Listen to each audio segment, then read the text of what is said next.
So when do you stop doing peso cost averaging on that? When the reason on why you bought that crypto is no longer there. For example, Coca-Cola, what if there's a regulation that prohibits people from buying Coca-Cola already?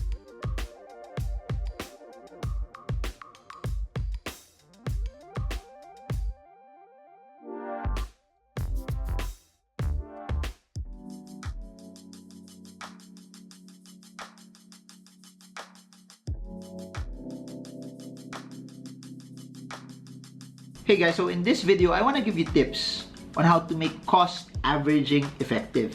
For those who don't know what cost averaging is, if you're watching this and you're investing in peso or you're investing in dollar, or if you're investing in crypto, it actually means that you are putting a specific amount of money on a regular basis and you're buying. So please do remember this, that cost averaging is not really for trading, it's for investing. I'll say this over and over, cost averaging is not for trading, cost averaging is for investing. So that actually means that if you're in your 8th month and the results are not coming in, guess what? It's not really for 8-month durations, because if you're in it just for 8 months, then probably you should be either following the trend, selling when there's a reversal, or you should be trading.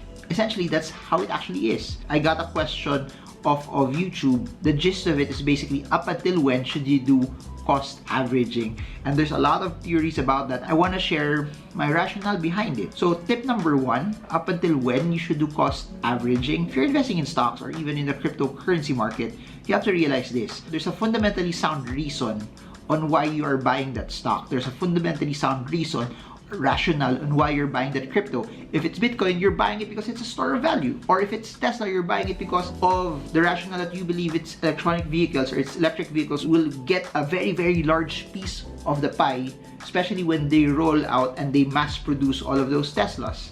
You have certain ideologies on why you're actually buying that particular asset class. So when do you stop doing peso cost averaging on that? When the reason on why you bought that crypto is no longer there. For example, Coca-Cola, what if there's a regulation that prohibits people from buying Coca-Cola already? So I'm just giving you scenarios that when the reason on why you bought that stock or that cryptocurrency changes, then it's time to stop. Not just stop buying, but maybe you should also consider selling or taking profits. So number 2 is actually this, and this is a bit of a hybrid model also, where you can employ bits and pieces of valuations. That when you study P/E ratios or when you study valuations, you could put a particular range that you could modify your cost averaging, that you will only buy it as long as it's in this specific P/E range. That when it goes above that, you will hold the cash, and when it goes back down again to that specific P/E range, you continue to do your cost averaging.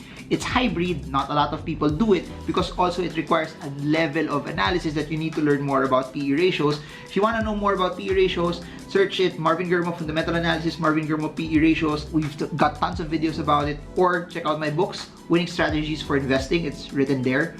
Or our Fundamental Analysis webinar, which is down in the description below. So that's another way for you to be able to maximize it. The only time you stop is when it's expensive. But when it's in that particular PE range, PE band that you are okay and comfortable with to own and hold it, by all means, you don't have to do anything. By all means, you don't have to sell it. You can continually buy, and buy. In the same way, another variation of that is dividend yield. So if your target for dividend is, okay, I want to buy this stock, I'll continue to stack it as long as I'm getting above 5%. If your target and your narrative is dividends, as long as it's giving you 5% cost average. If the stock goes up too high and then your yield goes low, stop buying for a bit. Then when it goes back again, the money that was supposed to be for those other months, you buy it. You don't have to do it by the very letter that just keep on buying, and just do it blindly. Please do remember the whole context and the whole logic of peso cost averaging or dollar cost averaging so that you have a plan, so that you have something to follow, that you don't rely on your emotions. Because what will make you lose money, regardless if it's investing in the stock market or the crypto market, is basically when you follow your emotions, when you give in to fear, when you give in to greed. And that's normally the narrative. You'll notice it also that when the market is down, if you don't have a system, you don't have a plan, you're not buying because you'll rely on fear. You'll give in to fear. But when you have a system and when you have a plan, that you say that no matter what happens, every week or every day or every month or every quarter. I'm just gonna buy with the funds that I have. If the market is down at that particular point in time, then it doesn't matter because you're following a system, you're following a plan. And in the same way also, when it's relatively higher, when everyone's excited, when it's bullish, and the tendency is at the back of your head, you're actually saying that, oh, it's high already, I'll just wait for it to go down. Guess what? No one has a crystal ball. No one can forecast the markets. But if you have a plan that I'll stack some more, I'll add some more, then it actually works. The main goal and the main narrative for cost averaging is basically it allows you to accumulate. It allows you to build a base. Please remember that those are the two most important things.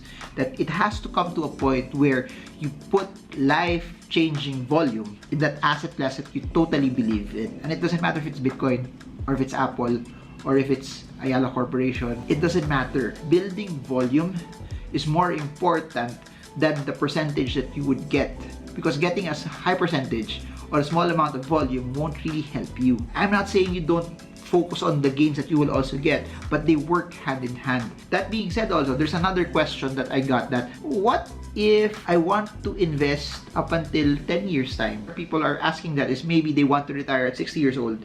They're 50 years old right now. When do I stop doing cost averaging? If you want to retire by 60, you still do cost averaging up until you're 60, even past that, because you have to remember this: when you hit 60, all of the money that you saved, all of the money that you invested, you won't be using them all at the same time when you're 60 years old. That doesn't happen. That it only works and it only happens. You will still use that money also on a staggered basis. But what you're gonna do is this.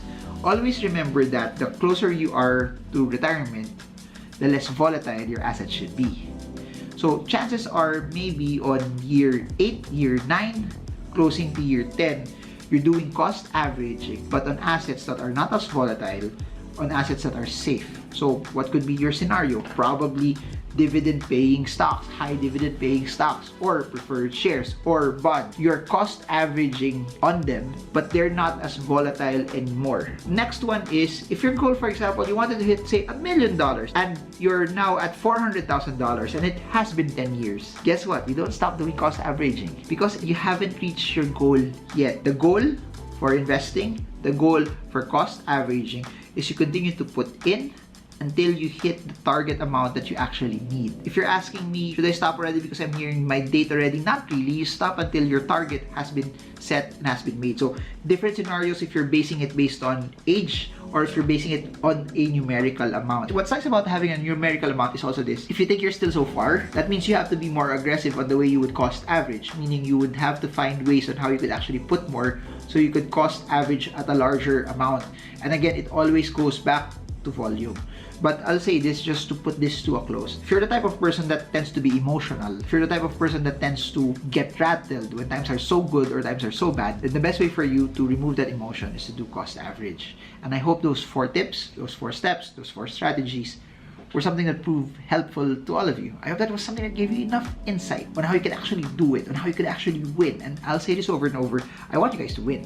I want you guys that wherever you are, whatever season we may be in, if we're in a recession or not, if we're in a bear market or not, that you have a plan, you have a strategy that you're following that will allow you to crush it, that will allow you to do well, that will allow you to be able to push the envelope of success. Do I believe in cost averaging? It works. It may not be for everyone, but it works. And I hope those 4 strategies helped you. You stayed up until the end. Super favor, you get value from this. If you could press the like button, that would do very well. If you want to take it a step higher to help boost the YouTube algorithm to have this shown to more people, put down a comment section. Just say, I want to comment, or say, I'm learning, or just say, I'll go. I know that already, that you're just trying to support the channel. But if you want to be notified with all of the videos that I've been making, press the subscribe button, but YouTube algorithm doesn't pop up subscribe channels anymore. You have to click the bell so that there's a notification that pops up every time I make a video. And I just want to say this, I'm starting to get active again in my second channel, which I really didn't do much over the past years, but all of the live technical analysis videos, particularly in cryptocurrency, will be there. So you can check it out. It's called Investing Made Easy. Just search it, or Marvin Germo Investing Made Easy. It will pop out, or I'll try to put the link down below as well. I'm making that a separate channel to cater to those that really want to learn more about technical analysis. That's it for now. Marvin Germo. I hope this video helps you trade well, trade strong, trade smart. See you all again soon, and God bless you all.